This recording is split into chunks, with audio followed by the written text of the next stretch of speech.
ডাঙৰীয়াই নিজে তদাৰক কৰিছিল।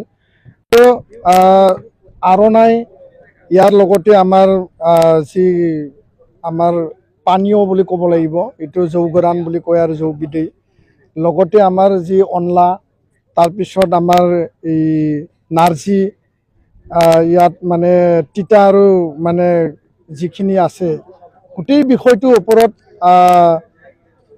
GI এপ্লাই কৰা হৈছিল আৰু GI কৰ্তৃপক্ষই যি এটা স্বীকৃতি প্ৰদান কৰিলে, ইয়াৰ যোগেদি বড়োসকলৰ যি খাদ্য, বড়োসকলৰ যি আৰণাই, যি আমাৰ এটা মানে গৌৰৱ আৰু এটা আত্মমৰ্যাদা আৰু এটা পৰিচয়ৰ যি এটা মানে আমি পৰিধান যোনটো কৰোঁ, এতিয়া অকল বড়ো নহয়, সকলো অসমবাসী বা বিভিন্ন জনেও দেশৰ বিভিন্ন প্ৰান্তত এইটো মানে গৈছে।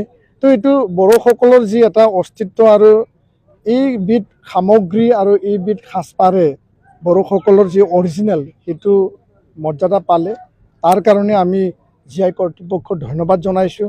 যি ধৰণে অসমীয়া ফালিয়ে গামোচাই এটা ৰিকগনিশ্যন পাইছিল আৰু গৌৰৱৰে অসমবাসীয়ে এইটো আদৰি লৈছিল, একেধৰণে আৰণাই আজি ইয়াৰ ৰিকগনিশ্যনটো পালে, বা অনলা যোনটো আমি মানে ৰাইচৰ লগত বনাওঁ সেইবিধ আজি ৰিকগনিশ্যন পালে।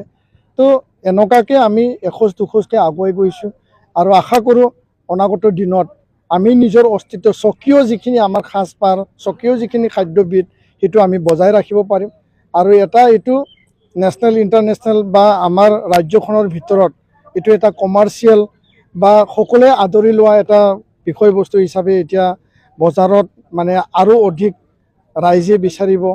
ইয়াৰ যোগেদি এটা মানে ব্যৱসায় ভিত্তিটো মানে এটা আৰ্থিকভাৱে এটা মানে আগুৱাই যোৱাৰ এটা ৰাস্তা পাব, মই এইটো বিশ্বাস কৰোঁ।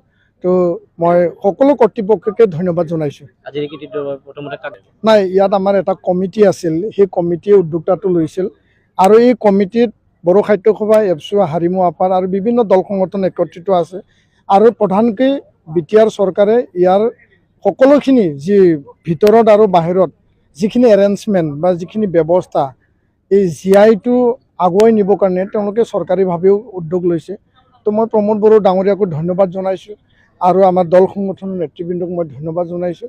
GI ৰিকগনিশ্যনৰ যোগেদি পৃথিৱীয়ে এতিয়া আমাক জানিব, বুজিব, অসমত বড়োসকল বসবাস কৰে আৰু অসমত বিভিন্ন জাতি জনগোষ্ঠী বসবাস কৰে আৰু এইবিধ সামগ্ৰী বা সাজপাৰ বা খাদ্যই অসমত ইয়াৰ মানে প্ৰডাক্ট বা প্ৰচলনটো হয়, এইটো বিশ্ববাসীয়ে গম পাব। ধন্যবাদ।